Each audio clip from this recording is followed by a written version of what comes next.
বন্ধুরা আসসালামু আলাইকুম। আপনারা কেমন আছেন? আশা করি আপনারা ভালোই আছেন। আলহামদুলিল্লাহ আমিও ভালো আছি। আজকে নিয়েছি হাতের মধ্যে তাল, আর এই ভাদ্র মাসে তাল না খেলে কি আর হয়? তাল সিজনে তাল তো খেতেই হবে।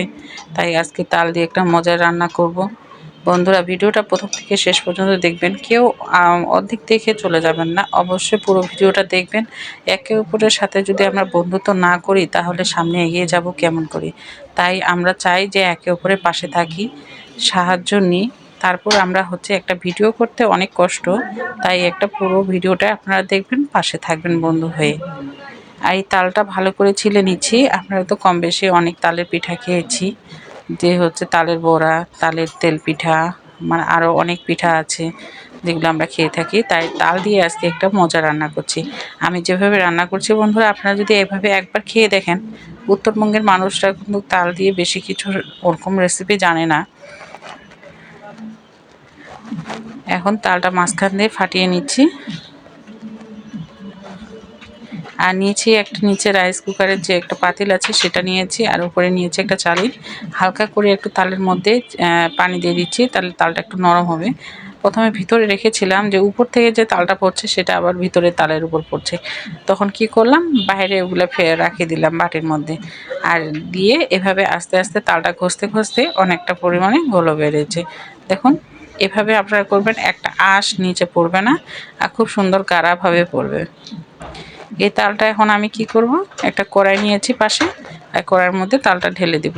খুব গাঢ় একবারে হয়েছে, সেজন্য আর কোনো ঝাড়া দিব না, যে ভিতরে যে একটা তো পানি আছে সেটা লাগবে না। এখন আমি এই তালের রসটাকে ভালো করে গ্যাসে ফুটিয়ে নেব। ভালো করে জাল দিয়ে নিতে হবে। যত জাল দিয়ে নেবেন একটু ঘন করবেন। দেখুন কত সুন্দর ঘন হয়েছে, আর খুব সুন্দর ঘ্রাণ, তালের যা ঘ্রাণ, অনেক ভালো লাগে আমার এই ঘ্রাণটা। আর এখানে নিয়েছে 2 লিটার দুধ, একদম দেশি গরুর দুধ। আর দিব এখানে সামান্য মশলা, 2টা ডালচিনি ভেঙে দিয়েছি, আর 4টা এলাচ দিচ্ছি। আর কিছু দিব না বন্ধুরা, এখানে কোনো তেজপাতা ব্যবহার করব না। তালের ঘ্রাণটা যেটা আছে সেটাই আমাদের প্রয়োজন, আর কিছু ব্যবহার করব না এখানে। এখন দিব পোলার চাল, আর এটা জিরা পোলার চাল, এটা কিন্তু অনেক খুশবু। আর আজকে আমি কিন্তু এটা রাইস কুকারে দিয়ে দেবো বসিয়ে। আপনারা যদি এভাবে একটু রাইস কুকারে সময় নিয়ে রান্না করেন, খেতে কিন্তু অনেক মজা লাগে। এখানে কিন্তু আর কোনো পানি ব্যবহার করব না, দুধটুকুই শুধু দিব, একদম পানি আর কোনো দিব না। দিয়ে রাইস কুকারে বসিয়ে দিয়ে ঢাকা দিয়ে রেখে দিলাম। কিছুক্ষণ পরে যাই দেখলাম, আর এদিকে তালের রসটাও ভালো করে জাল দিয়ে নিলাম। ঘন করে তালের রসটা একটু জাল দিয়ে নিব।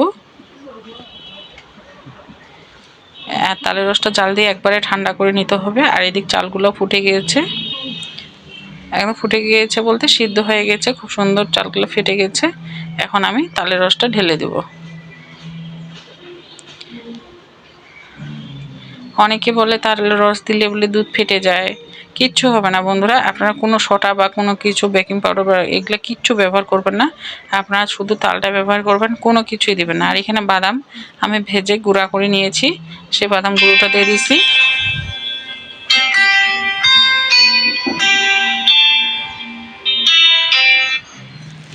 গুঁড়ো করে নিয়েছি। আর এদিক আমি তালটাকে ভালো করে আবার জাল দিয়ে এখানে কিন্তু চিনিও দিয়ে দিয়েছি। চিনি দেওয়ার পরে তালের রসটাকে আবার গাঢ় করে নিয়েছে। আর এই যে বন্ধুরা পরিবেশন করে নিলাম। মাশাআল্লাহ, দেখতে যেরকম সুন্দর হয়েছে, খেতেও কিন্তু অনেক সুন্দর হয়েছে, একদম পায়েস, দুধে ভরা পায়েস। আসসালামু আলাইকুম, ভালো থাকবেন।